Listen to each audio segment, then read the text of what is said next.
It's a fact, the internet is littered with easy, simple, 30-minute turkey holiday recipes. A bunch of buzzwords stacked together trying to get you to click. The method that I'm going to show you here today takes 3 days, but wait, if I spooked you, hold on a second. Most of the cooking here is more like prepping, and it's largely hands-off. We are going to achieve juicy, dark, and white meat. We're gonna get that beautiful glossy brown skin, and yes, we'll even touch on carving and gravy.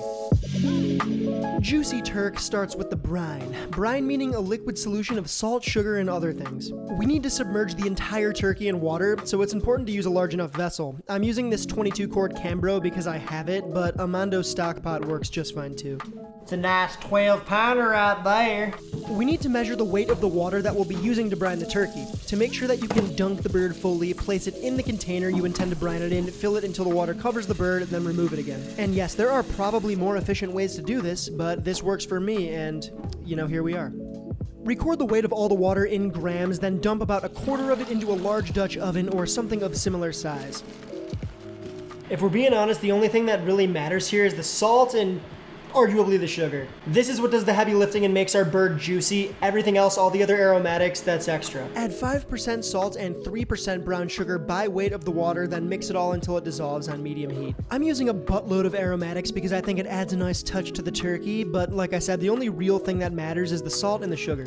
Add all of the aromatics to the water, then simmer for 5 to 10 minutes. And at this point, your kitchen's really gonna start smelling like the holiday section of Target, which your GF is going to be stoked about. Dump the hot brine into the container with the remaining cool water, then top it off with a bit of ice to ensure it's completely chilled down, then lower that boyo into that container. Put a dinner plate or something similar on top of the turkey to make sure that it stays submerged in the brine, then cover it up and refrigerate for 18 to 24 hours.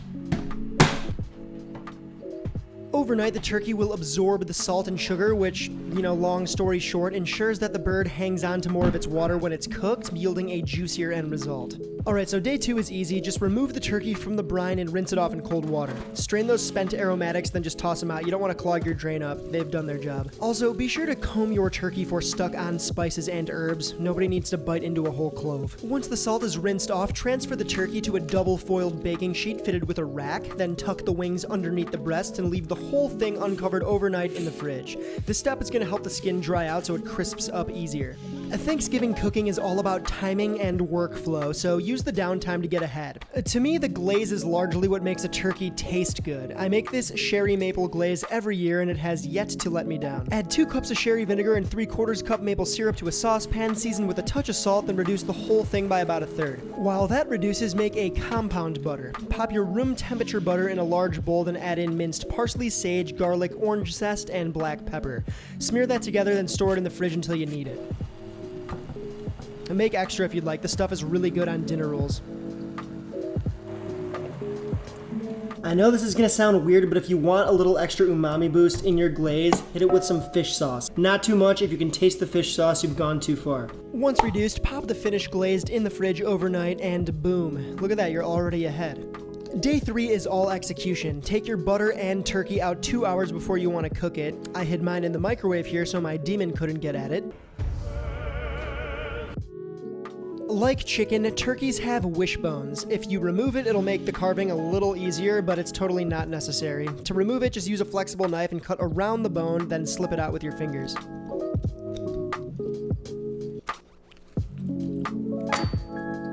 Gently wiggle your hands underneath the breast skin of the turkey to make way for the butter. Make sure that the butter is at room temp before you take these next steps, or you are going to have a tough time manipulating it. Flatten a puck of butter, then stuff it underneath the breast skin, then use your hands to press it and distribute it all over. Slather the entire bird with the remaining butter, all of it. Trussing the turkey is not necessary. Just grab some kitchen twine and tie the legs together like so. Remember, the turkey is already seasoned because we brined it, but I like to hit it with a bump of salt for good measure, but not too much. Add a touch of agua to the tray to avoid scorching, then it's into a 475 Fahrenheit, 246 degrees Celsius oven for 15 minutes. This short burst of intense heat will jumpstart the skin crisping process. As you can see here, the turk is already darkening. Grab the sherry glaze and brush because it's TTG, time to glaze.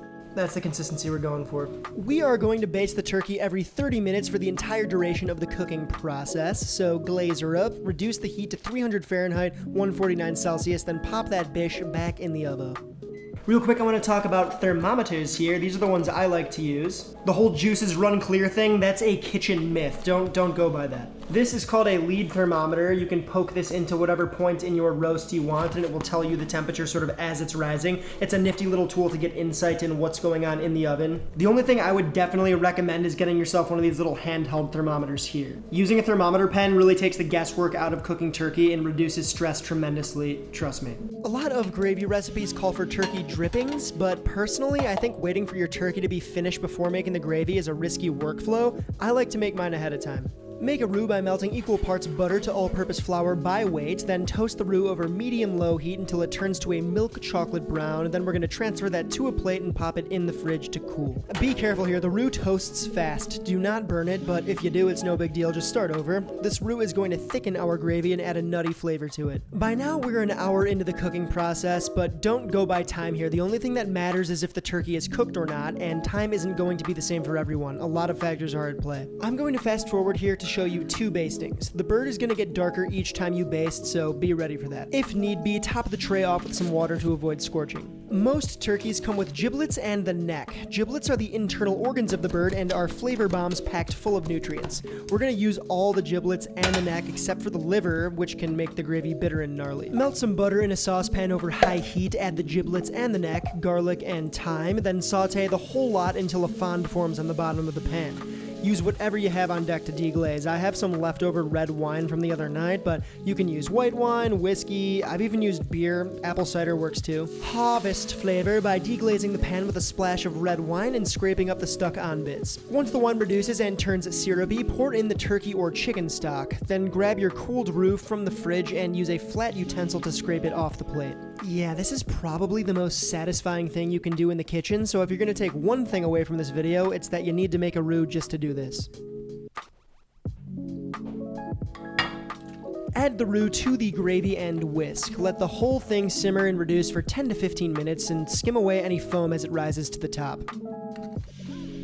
Strain the gravy into another saucepan, then set it back on the burner over low heat and simmer for another 10 minutes. At this point, we've basted 3 times and the bird is looking golden delicious. About now is the time when I'll start probing around and checking temperatures. Take a reading from the space in between the leg and the breast, and another directly in the breast, making sure not to hit any bones, which can mess up the reading. This guy needs a little more time, so I hit it with more candy paint, then threw it back in the oven. By now, our gravy is looking marvelous, and all we have to do now is finish it. So squeeze in the juice of half a lemon, then finish with a splash of heavy cream. The cream's gonna add a velvety mouthfeel to the gravy, while the acid from the lemon sort of helps cut through all its richness. Taste for seasoning and adjust accordingly, then close her up and let it hang flame off on the back burner until we need it. To reheat it, just bring it up over medium heat and whisk away. By now, the turk should be ready, so take its temperature again, once in the leg and the other in the breast. The breast should read about 150 Fahrenheit, 66 Celsius, while the dark meat should be 165 Fahrenheit, 73 Celsius.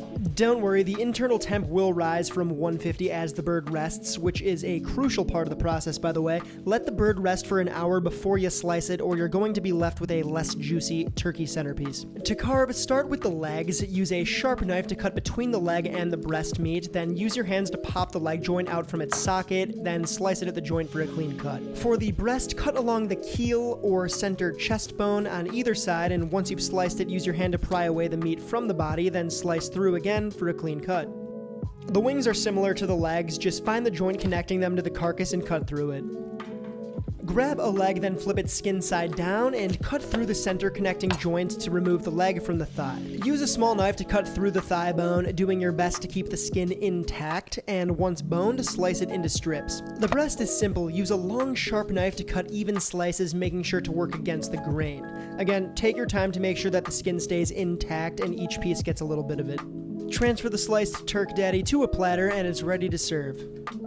Save yourself the aneurysm and get your turkey sliced up and ready before it's time to eat. Just keep it covered in a low oven and make it look nice on a platter when it's time for dinner. Make your bird look pretty and magazine-y with a few well-placed hearty herbs and vibrant cranberries or pomegranate seeds. Citrus wedges also go a long way here.